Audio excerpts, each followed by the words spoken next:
Hallo meine Freunde, herzlich willkommen zu einem neuen Film über eine Saego Kaffeemaschine. Wir haben hier eine Saego ODR Go und ich möchte euch heute zeigen, wie man die Brühgruppe zerlegt, reinigt und wieder zusammenbaut. Bei der Brühgruppe zerlegen wir zuerst mal hier oben das Ventil.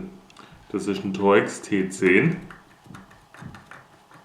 und die zweite Schraube. Dann vorsichtig abziehen, auf das Innenleben achten. Im Innenleben kommt zuerst mal die Feder. Die könnt ihr mit dem Fingernagel fischen. Die Feder ist so rum eingebaut, dass der kleine Diameter unten steckt und der große nach oben zeigt. Und da müsst ihr aufpassen, unten sitzt noch ein kleines Kügelchen drin, so ein Glaskügelchen. Kügelchen dürft ihr auf keinen Fall verlieren. An dem Ventil kontrolliert ihr hier den O-Ring, das sieht noch gut aus. Und dann schauen wir, ob das Ding auch Durchgang hat. Perfekt. Das Sieb hier oben hat 4 Raschzungen. Die Raschzungen sind hier seitlich, die müsst ihr nach außen drücken und dann den Deckel ein bisschen runter. So, dann macht das so, hält hier fest, dann geht es oben weiter, dann ist die zweite ausgerastet und das macht jetzt mit allen 4 gleichzeitig und dann geht's. Und dann habt ihr das Ventil, das Sieb hier draußen. Das Sieb selbst ist auch wieder mit einer Torx T10 Schraube befestigt. Könnt ihr runter machen und dann sollte das Sieb rausgehen. So, ihr seht, es lohnt sich schon mal dieses zu putzen. Im Gegenlicht sieht man, wie viele Löcher da schon verstopft sind, also reinigen kann auf keinen Fall schaden. Das Sieb legen wir mal ein bisschen in den Kalker, dann wird es ein bisschen sauber werden. Bei dem Siebträger schaut ihr, ob der Durchgang hat. Man sieht im Gegenlicht wunderbar alles frei. Die Dichtung hatten wir ja schon mal im anderen Video erneuert, die ist also noch ziemlich neu. Die 2 Gehäusehälften haben 3 Schrauben, die sitzen hier in den tiefen Kanälen. Da braucht ihr einen richtigen Torx 10 Schraubenzieher, weil die Bits werden wahrscheinlich nicht reinpassen.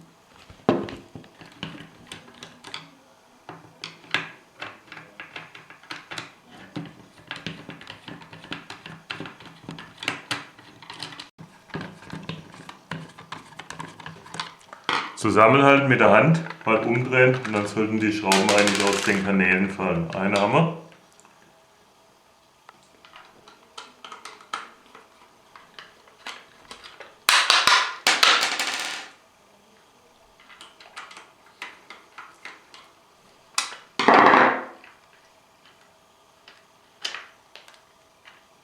So, das waren die 3 Hälften der Ding. Jetzt könnt ihr das komplette Oberteil zerlegen und wir haben die Einzelteile. Hier innen können wir jetzt das Ganze unter Wasser ausspülen, nachher müssen wir es fetten. Das Teil da oben können wir im Prinzip dran lassen. Wenn wir das zerlegen, gibt es auch nicht mehr Kleinteile und ihr erspart euch das Problem, die Feder wieder einzufädeln. Hier kommen wir mit dem Stutzen nicht durch, aber den Stutzen wollen wir eh reinigen, deswegen öffnen wir ihn von der Innenseite. Auch wieder Torx T10. Irgendwann haben wir das aber auch. So, zusätzlich zu der Schraube hier gibt es hier noch einen Widerhaken. Den müsst ihr mit dem Schraubenzieher aushebeln und dann geht das Ganze auseinander. Um den Kolben rauszumachen, müsst ihr hier den Kolben ein bisschen zur Seite drücken und hier den Hebel ausklipsen.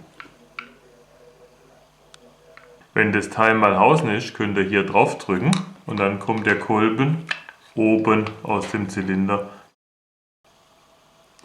Jetzt können wir auch noch den Kolben und den Zylinder gründlich reinigen. Wenn ihr den Kolben einsetzt, müsst ihr aufpassen, der hat eine Orientierung. Hier ist der Schlitz länger und hier ist er kürzer. Die längere Seite braucht ihr da, wo der Hebel eingreift.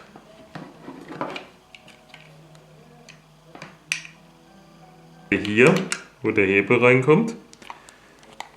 Und dann müsst ihr den Kolben so ein bisschen auf die Seite drücken, den Hebel nach hinten und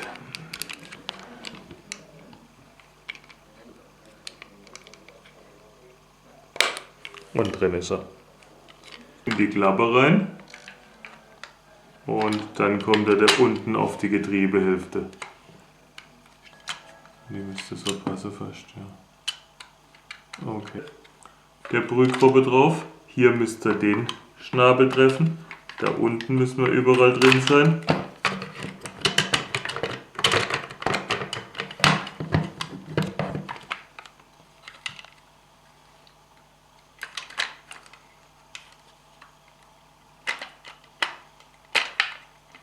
Dann kommen die 3 Schrauben wieder von der Beschriftungsseite her in ihre Kanäle. Bei solchen Schrauben ist immer ganz wichtig, einmal dagegen, bis Sie Ihren Gewindegang finden. Dann könnt ihr sie gemütlich im alten Gang eindrehen.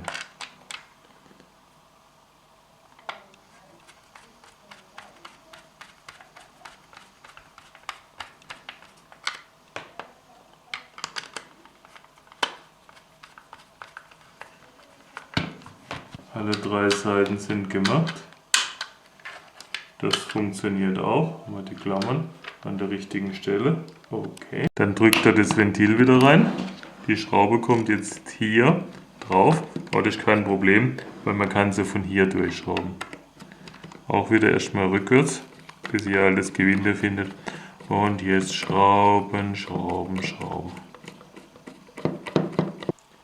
Nach einem Entkalkungsgang und einer Reinigung mit Backofenreiniger ist das Sieb auch wieder sauber.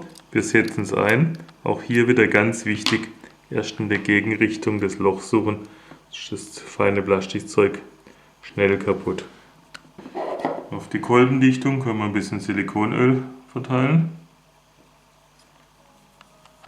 Dann setzt er den Filter von unten wieder in die montierte Brühgrube ein. Und zwar so, dass die 2 Schrauben nach außen zeigen. Dann einfach hochklipsen.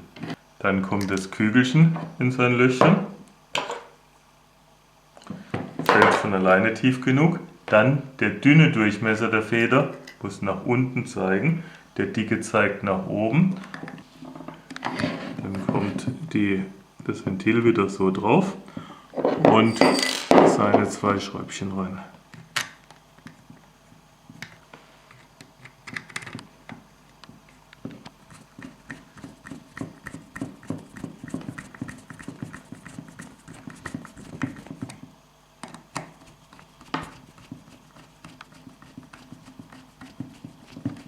Dann macht er ein bisschen von dem Saeco-Fett hier drauf. Ich meine, das gleiche Silikonöl wie gerade eine Pfote hatte. Und natürlich in die Schienen rein. Das verteilt sich schon von alleine. Okay. Jetzt kann der Kaffee wieder schmecken. Ich sage euch schon mal Tschüss, bis zum nächsten Video.